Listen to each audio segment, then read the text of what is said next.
Je vous ai compris.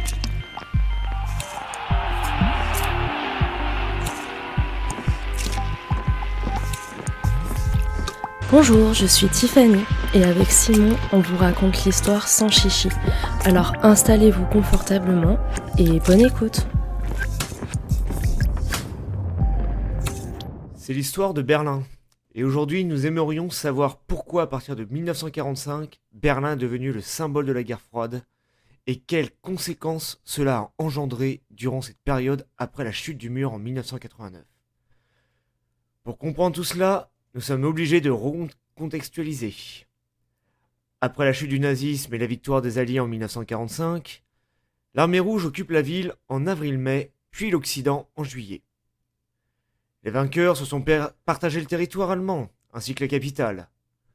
À Yalta, en février 1945, il est convenu que le pays serait découpé en 4 zones. Zone française, zone américaine, zone britannique, zone soviétique. Ces derniers ayant combattu le plus durement, avec environ 27 millions de morts, soit presque 14% de leur population, auront une moitié du territoire allemand. Les 3 zones dites occidentales sont à l'ouest du pays, la zone soviétique à l'est. À la conférence de Potsdam en 1945, il est décidé que Berlin serait à son tour partagé en 4 à l'image du pays. On parle alors de Berlin-Est et Berlin-Ouest. Mais dans quel état se trouvait alors la ville de Berlin au lendemain de la Seconde Guerre mondiale ? En 1945, c'est l'année 0 pour l'Allemagne, qui n'est plus qu'un champ de ruines. C'est plus un champ de bataille, mais c'est un champ de ruines. Et pour bien comprendre, avant de parler de Berlin plus précisément, on va parler de l'Allemagne. Faut savoir que les plus grandes villes ont été détruites à près de la moitié, et même 75%, certaines d'entre elles comme Cologne. Berlin est dévasté, détruit, principalement le centre. Si on voulait dresser un bilan de ce conflit, ce serait très difficile de le chiffrer encore aujourd'hui. Et quand on parle de pertes, bien sûr, il y a les pertes militaires auxquelles on pense directement, mais aussi les pertes civiles, les pertes matérielles, je viens d'en parler, et les pertes économiques. Donc, on parle également aussi beaucoup de ces pertes-là, mais il ne faut pas oublier aussi les traumatismes psychologiques de la population, qui sont quand même très importantes, avec l'arrivée de l'armée soviétique. Donc il y a eu pas mal de violences en fait de toutes sortes, et notamment des viols qui a énormément marqué la population. C'est vrai qu'il faut rappeler, il faut rappeler que l'URSS avait énormément souffert, le peuple soviétique avait énormément souffert, toutes les familles ont connu un mort dans cette guerre, minimum un mort, une perte dans cette guerre, que Hitler avait refusé toutes les demandes de paix de Staline, mais quand Staline était au plus fort, il disait allez, là on fait la paix. Hitler a voulu continuer le combat jusqu'au bout, jusque dans Berlin, c'est-à-dire pour ça que la ville sera partiellement détruite. Donc effectivement, il y a eu beaucoup d'exactions, des viols, des massacres, des choses horribles, mais j'ai envie de dire, malheureusement, c'est les guerres. C'est une raison complètement débile que je donne. Hein. Mais voilà, disons que voilà, oui. C'est quelque chose qu'on oublie souvent de le dire. Mais voilà, effectivement, dans toutes les guerres, il y a des exactions. Les nazis, évidemment, ont fait beaucoup d'exactions, ça on le savait, hein, mais effectivement, les soviétiques en ont fait aussi beaucoup en Allemagne. Oui, c'est pour ça que je trouvais important de le souligner. Et tu as bien raison. Donc, on a parlé de reconstruction aussi, pour revenir à ce que je disais. Donc, les hommes et les femmes ont été réquisitionnés pour nettoyer la ville de façon globale, donc débarrasser les ruines, etc. Et de cette participation, ils pouvaient obtenir des bons de ravitaillement. Donc nous, on avait par exemple en France les tickets de rationnement. Donc ça fonctionnait un petit peu pareil. Alors dis-moi si je me trompe, Simon, dans toute l'Europe, je pense. Oui, forcément. Non, je plaisante. Non, effectivement, l'Europe est en ruine. Alors tout le monde avait... Je ne connais pas le cas de tous les pays. Je te remercie d'ailleurs de me poser la question en direct et du coup j'ai pas pu vérifier. Du coup, ouais, effectivement, tous les pays, j'ai pas pu vérifier tous les pays. Je peux pas te dire si tous les pays avaient des tickets de rationnement ou autre, mais c'est vrai que tous les pays qui avaient connu la guerre, du coup des destructions de matériel, etc., des pertes humaines ou autres, pour se réorganiser, c'était extrêmement compliqué. Et du coup, il y avait des tickets de rationnement. Je ne sais pas s'il y a eu un pays qui n'a pas eu où ça n'a pas été le cas, je ne sais pas. Mais de base, il devait y avoir des restrictions. Oui, effectivement. C'était, Donc en sachant que le rationnement était très limité, il faut savoir que leur rationnement à eux n'était que de 1000 à 1500 calories. Donc pour visualiser tout ça, il faut savoir qu'aujourd'hui, nous on a besoin de 2000-2500 calories si je ne me trompe pas à peu près. Tout ça, ça favorise un marché noir, un troc, etc. Donc qui dit marché noir, effondrement de la monnaie, etc. Au niveau économique, c'est un peu compliqué. Aussi, 1945, fin de Deuxième Guerre mondiale, les récoltes catastrophiques, forcément. Bah oui. Et puis aussi, les occupants, ils ont réquisitionné les terres, tout ce qu'ils pouvaient récupérer, etc.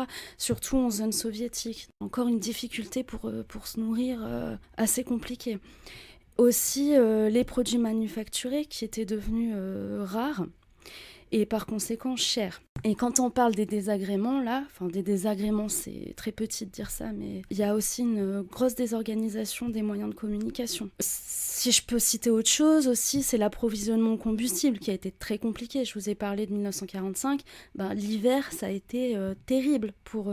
Qui dit pas de combustible, dit pas de chauffage. Donc ça pas dû être facile, et encore je pèse mes mots quoi.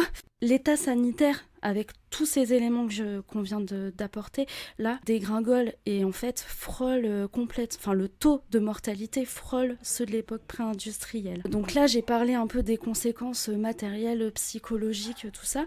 Si Simon, tu pourrais nous rappeler un petit peu ce qui a été décidé pour l'Allemagne et particulièrement Berlin au niveau du territoire. Alors pour le territoire, c'est simple.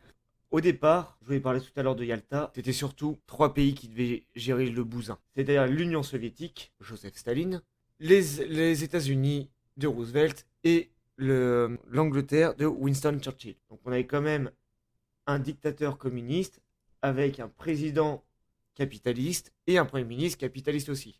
Le seul que ça dérangeait vraiment dans l'histoire d'ailleurs, faut savoir, c'était Churchill. Roosevelt, il s'en fout un petit peu. D'ailleurs, pour la petite histoire, une petite anecdote là-dessus, Staline, il est arrivé, il disait, pendant une discussion, il dit, je sais comment faire pour stopper toute résistance allemande. Je vais prendre 140 000 de leurs officiers supérieurs, 140 000 plus hauts officiers, et je vais tous les tuer. Radical. Ce à quoi comment il s'appelle Churchill va répondre, non. On se débarrasse pas d'idée d'un monstre pour en avoir un autre. Il disait que c'était hors de question de faire ça, il trouvait ça scandaleux. Il commençait un peu à gueuler, mais il était vieux, Churchill, il était un peu vieux, il était très fatigué. Et face à Staline, c'est... Oui. Il est mort pas longtemps après, si je dis pas de bêtises. Quelques années plus après, mais voilà. Mais disons que t'es ultra fatigué, t'as Super Mario qui vient de manger son étoile, c'est difficile de lutter contre. Et du coup, tu as, pour couper la poire en deux, t'as Roosevelt qui a dit, oh allez, c'est pas grave, on coupe la poire en deux, on a qu'à dire qu'on en tuera que 70 000, en rigolant, voilà. C'était un peu spécial. Mais du coup, la France n'a pas été invitée, car la France est un pays conquis. L'État français du maréchal Pétain avait en réalité collaboré. Du coup, la France, le territoire français, était coupable aussi. On n'avait pas à se dire, tiens, si la France... Non. Le territoire français était coupable. Donc en réalité, à l'époque, il y avait 3 France. Il y avait la France de Pétain, la France d'Alger et la France de Londres. Et du coup, la France de Londres qui était alliée, Churchill va la défendre un maximum en disant, attendez, nous on a besoin d'eux. Parce qu'en gros, pour faire court, les Soviétiques arrivent et du coup, il a poussé au cul avec les Américains en disant, ça serait bien que les Français puissent avoir un territoire aussi. Parce que sur le continent, si on n'a personne sur le continent pour nous protéger des Soviétiques, c'est pas le petit territoire américain qui nous aidera. Du coup, on va séparer le territoire allemand, comme tu l'as dit tout à l'heure, d'ailleurs non, c'est moi qui l'ai dit, et tu l'as répété aussi en plusieurs parties. Il y aura les 3 parties alliées, du coup, à l'ouest, France, Britannique et Américain. Et pour Berlin, tu l'as dit, ça sera la même chose. Territoire français, à l'ouest, France, Britannique, Américain pour l'ouest, et à l'est, territoire soviétique. Mais ce qu'il ne faut pas oublier, c'est que Berlin est en plein milieu du territoire soviétique. Oui. Berlin est juste en plein milieu du territoire soviétique. Ouais. Et ça, les soviétiques, ça ne va pas leur plaire. Alors déjà, comment s'est passé après la guerre? On va retourner aux frontières. C'est à la conférence de Potsdam, on a décidé de garder les frontières de 1937. On va garder les frontières de la Pologne, etc. Il y a les principes économiques et politiques de l'Allemagne.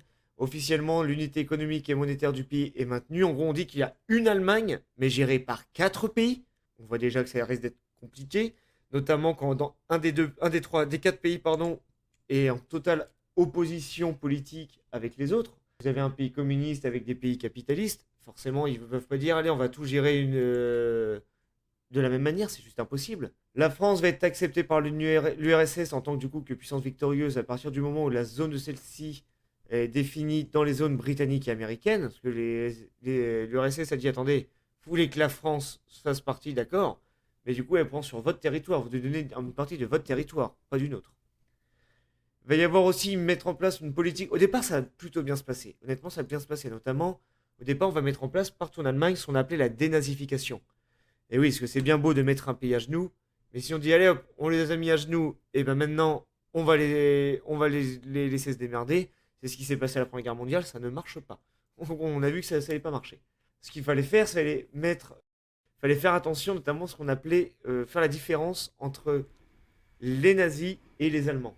Les Allemands n'étaient pas nazis, il ne faut pas oublier que les nazis, le premier pays qu'ils ont envahi, c'était l'Allemagne. On va essayer de leur montrer aussi, la plupart des nazis n'étaient pas au courant des massacres, des meurtres qui étaient perpétrés à l'Est.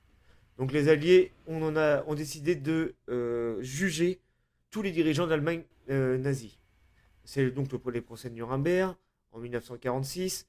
On va tous les filmer pour crimes de guerre, crimes contre l'humanité. Ça sera filmé dans les pays du monde entier pour que tout le monde sache que voilà ce qui arrive aux criminels de guerre, à ceux qui font des organisations criminelles. On va essayer de les juger, on va emmener des militaires allemands, pas des SS, hein, mais des gens de la Wehrmacht.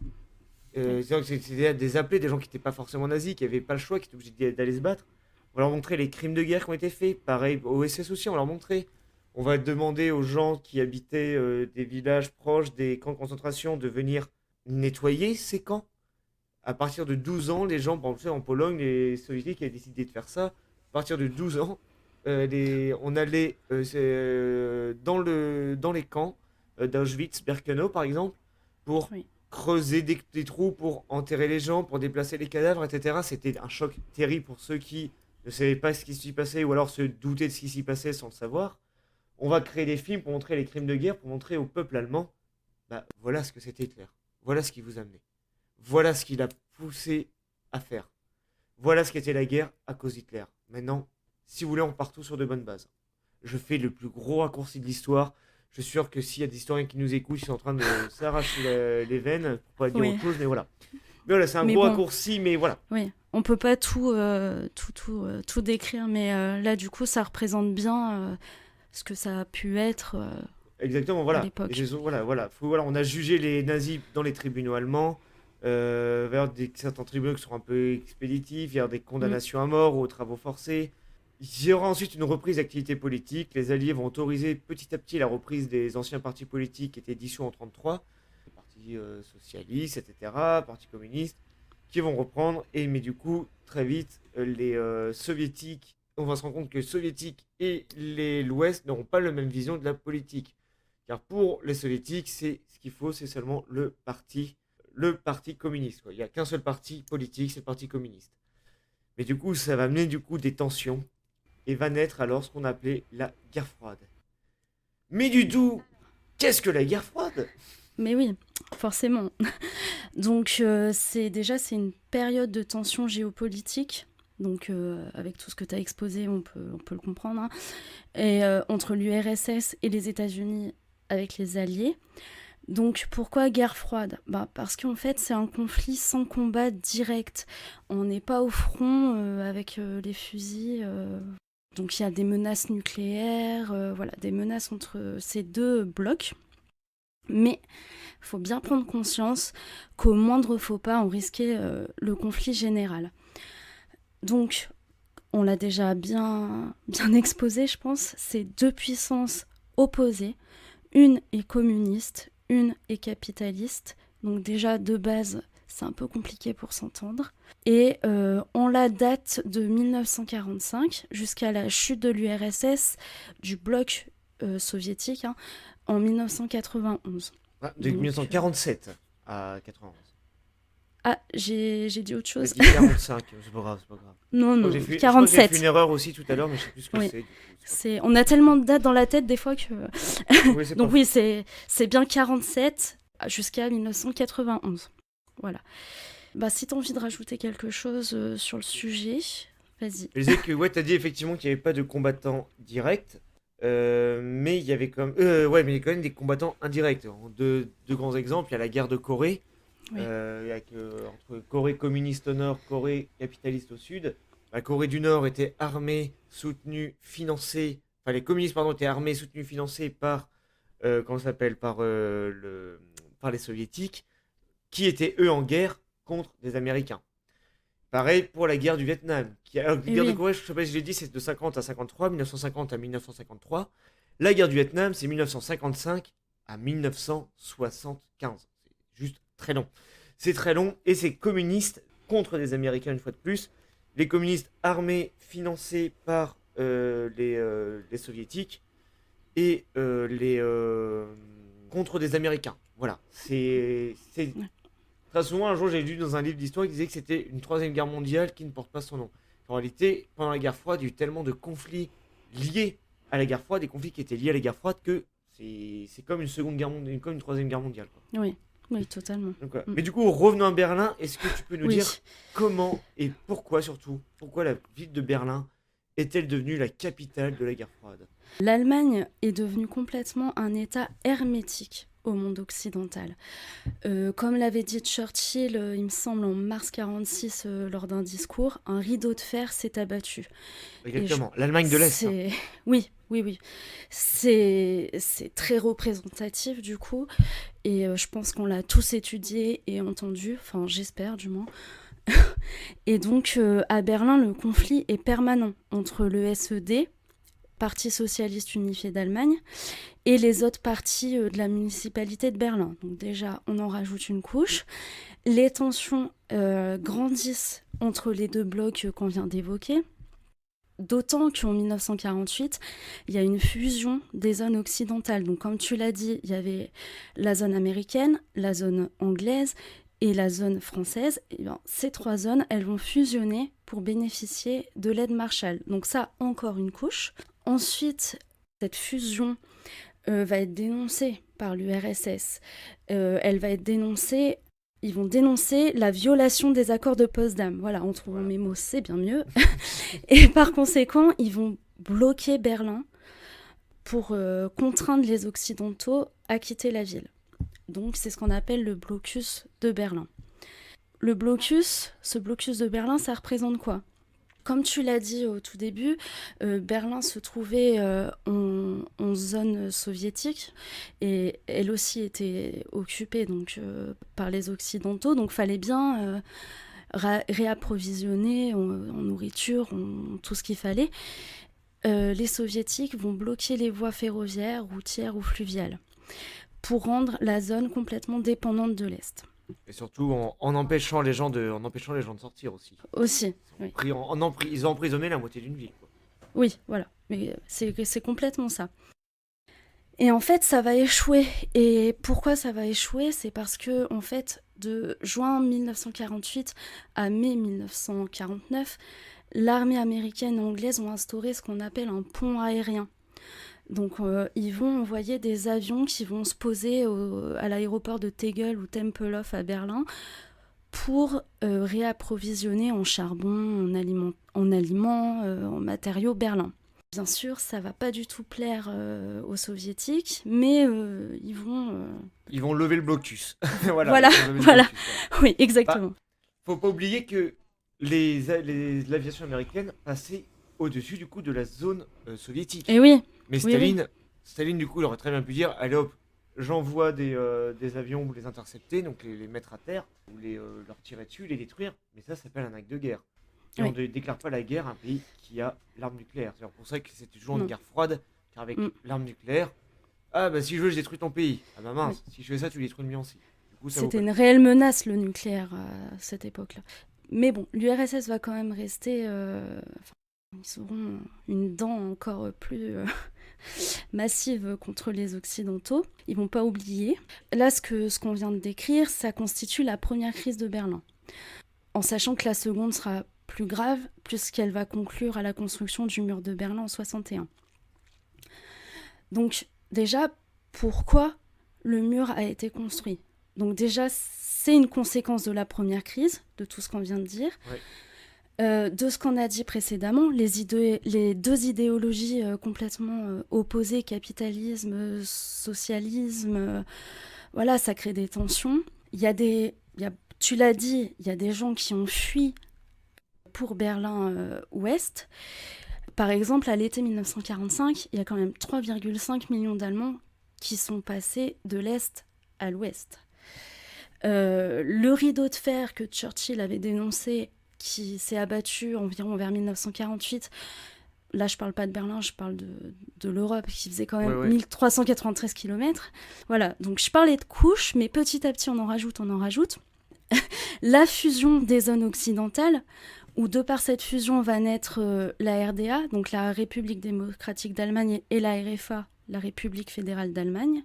Il me semble que tu l'as dit tout à l'heure, il y a une fermeture de frontières entre ces deux États, du coup, le 26 mai 1952. Je l'ai pas dit du tout. Moi, je dis oui, mais je l'ai pas dit. Ah oui, il me semblait. non, en tout cas, je me rappelle pas. Non, je l'ai pas dit ça. Bon, c'est pas grave, je l'ai dit. Voilà. Entre guillemets, c'est la fin du régime spécial sur la ligne de démarcation.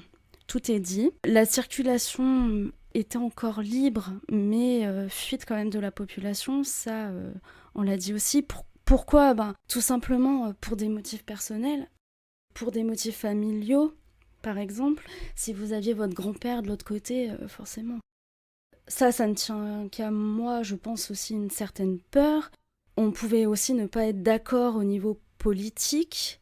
Et donc, dans la nuit du 13 août 61, le mur de Berlin s'est construit. Et des gens se sont réveillés face au mur. Certains, d'ailleurs, étaient réveillés pendant la construction. Parce que parfois, le mur passait, coupait des habitations et il fallait on est réveillé, hop, vous partez, maintenant vous allez être logé ailleurs. Oui, c'est ça. On en parlera un petit peu plus tard de tout ça, mais oui, effectivement. Je suis en train de m'apercevoir que j'ai parlé du plan Marshall, mais j'ai pas précisé, donc si tu veux en parler. Oui, si tu veux, pas de souci. Alors, le plan Marshall, c'est un plan américain qui avait été mis en place à la fin de la Seconde Guerre mondiale. C'est du nom du général George Marshall, qui a fait un discours le 5 juin 1947. C'est en fait une aide financière. Voilà, le plan Marshall, je tourne autour du pot, mais en fait, c'est une aide financière. En gros, on va se dire, les Américains, c'est donc un pays capitaliste. Ils vendent des choses. Si tu veux vendre quelque chose, il faut qu'en face, les gens aient de l'argent. Or, là, l'Europe est totalement ruinée. Comment ils peuvent acheter des choses alors qu'ils n'ont rien? Des pays qui restent ruinés et détruits, c'est des pays qui vont sombrer dans la guerre, dans les conflits, etc., ou à laisser des dictateurs prendre le pouvoir. On va décider du coup d'aider. Les Américains vont aider financièrement la France. Alors attention, c'était pas désintéressé. C'est assez bien pensé. Le but, en fait, c'était un prêt, comme un prêt à taux zéro. Par exemple, le plan Marshall va donner, on va dire, 1000 dollars à l'Europe, aux pays européens qui étaient intéressés. Un organisme redistribué, on va dire, je sais pas, la France va avoir 100 dollars.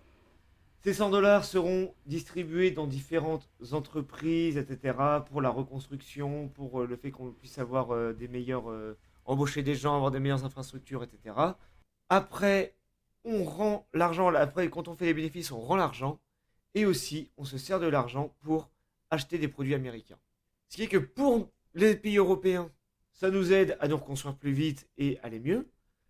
Et pour les Américains, c'est parfait, parce que pour eux, ils ont des alliés qui se font de l'argent et qui leur achètent des produits. Donc c'est génial. Tout le monde était content. Ça, évidemment, l'Union soviétique va refuser le plan Marshall, car pour Staline, c'était une honte.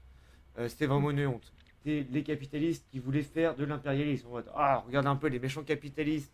Ils veulent développer le capitalisme à l'ouest, c'est scandaleux. Non, nous on va pas faire ça. Nous on va créer le Conseil d'assistance économique mutuelle. En gros, c'est le plan Marshall soviétique. En gros, ils vont dire, c'est Staline, il va faire ça en 49 et dire, c'est en réponse au plan Marshall. Ils vont faire ça, ils vont créer ça. Du coup, c'est le Conseil d'assistance économique mutuelle, le CAEM. les CEM va servir du coup d'aide, ils vont aider financièrement les pays de l'Est, et du coup les pays de l'Est seront dépendants de l'URSS, tout comme, ils vont d'ailleurs le rejoindre hein, pour la plupart, tout comme les pays occidentaux, eux étaient dépendants, je mets des grands guillemets évidemment, mais en tout cas d'un point de Oui. vue culturel, des Américains. La RDA d'ailleurs, donc la République démocratique allemande, donc ce qu'on appelle l'Allemagne de l'Est, Oui. va rejoindre ça en 1950. Ce traité va provoquer du coup, quand je dis une dépendance économique, des pays satellites d'Europe de l'Est envers l'Union soviétique. Mais du coup, j'ai dit qu'il y avait la RDA donc à l'Est, mais du coup la RFA à l'Ouest, République fédérale d'Allemagne. Si on se rappelle jamais, il faut toujours ce qui est RDA, qui est RFA.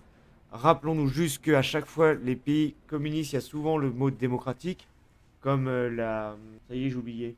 Corée du Nord, je crois que c'est la République démocratique du Nord ou la démocratie, je sais plus, je me rappelle plus du nom de la Je Corée peux du pas Nord. t'aider là, je me rappelle Ça plus. y est, j'ai un trou. Ça, c'est le truc que je répète ça 50 fois par an à tous mes élèves et maintenant j'ai complètement zappé. Voilà, en tout cas, il y a souvent le mot des mots de démocratie dans comme la démocratie populaire de Chine, par exemple. Quoi. Les pays communistes aiment bien le mot de démocratie. Mm. Et les Américains aiment bien le mot fédéral. Le F, rappelez-vous, ça rappelle un peu FBI. FBI, bah oui, bah c'est le F, c'est fédéral. C'est J'avais F, jamais c'est-à-dire pensé à fédéral ça. aussi. Bah voilà, Ouais. ça aide mes élèves de temps en temps, du coup, voilà. Les petites astuces de Simon. Exactement, voilà. Non, mais si, franchement, ça aide parfois Oui, non, mais les c'est élèves, sûr, hein. voilà. Et C'est sûr. j'en ai marre de voir toujours des gens dire ah, la RFA était communiste. Non, c'était capitaliste, Non. F comme FBI, et voilà. Oui. Alors, les relations étaient, voilà, à l'image de la guerre froide, j'ai envie de dire. Ces deux États se tournaient le dos, l'un regarde à l'ouest, l'autre à l'est. Certes, ils ont une même langue, une même culture de base, mais certaines familles vont être séparées. Parce que dans Berlin, des gens étaient séparés. Je connais l'histoire, par exemple, d'une femme qui allait se marier. Et en fait, ils s'étaient mariés. Et le lendemain, je ne sais plus si c'était elle qui était partie d'un côté ou lui d'un côté ou de l'autre, etc. Ils n'ont pas pu se. Enfin, c'était une galère pour qu'ils puissent se retrouver. Voilà, c'est mariage très court, on va dire. Il y a eu un Oui. accord, du coup, qui aura lieu seulement le 21 décembre 1972 pour la reconnaissance mutuelle de l'État. C'était le traité fondamental. Parce que pour la RFA, c'était ah non, la RDA, c'est pas un véritable État, c'est juste, ce sont les laquais des soviétiques. Mais pour la RDA, ils disaient, mais la RFA, ça n'existe pas réellement. C'est juste, voilà, c'est les pantins des Américains. Alors du coup, est-ce qu'il y avait des bons côtés? Est-ce qu'il y avait un bon côté? Est-ce qu'il y avait un mauvais côté? Est-ce qu'il y avait vraiment un bon côté? Qui était du bon côté ou quoi que ce soit? Quand il y a toujours quand on parle de conflits, etc. Je remarque d'ailleurs sur deux podcasts, on parle que de podcasts avec des conflits, des choses séparées en deux. L'Irlande avant qui était séparée en deux, maintenant c'est Oui. l'Allemagne qui est séparée en deux, et plus précisément Berlin séparé en deux. On doit avoir un problème de dualité, je ne sais pas. Oui, je Mais pense. voilà, là c'est très difficile de dire qui est le gentil, qui est le méchant. Tu demandes à quelqu'un qui a vécu en RDA, il dira que lui il était du bon côté, que sa vie était bien. Tu parles à quelqu'un qui était en RFA, il dira que non, lui sa vie était bien et que sa vie était bien mieux et que les problèmes, il n'y avait pas de problème au RFA, etc. Voilà, chacun avait sa vision du monde, quoi. Ou pas Oui, d'ailleurs. Enfin, les deux, quelqu'un qui vivait en RDA pouvait dire que sa vie, c'était horrible. Et, bien enfin, sûr, bien sûr. chacun a un avis de par son vécu et voilà, on peut pas dire qui était du bon côté, qui était du Bien mauvais sûr. côté. Nous, on sait des choses. Autant que je sache, on n'était pas nés, ou presque pas. Oui, Et on je n'y était pas, t'emmerde. donc, donc Moi je voilà. t'aimais. Mais Oui, ouais, toi, oui. ouais, ouais, Mais ouais. c'est très difficile à dire, en fait. On peut que...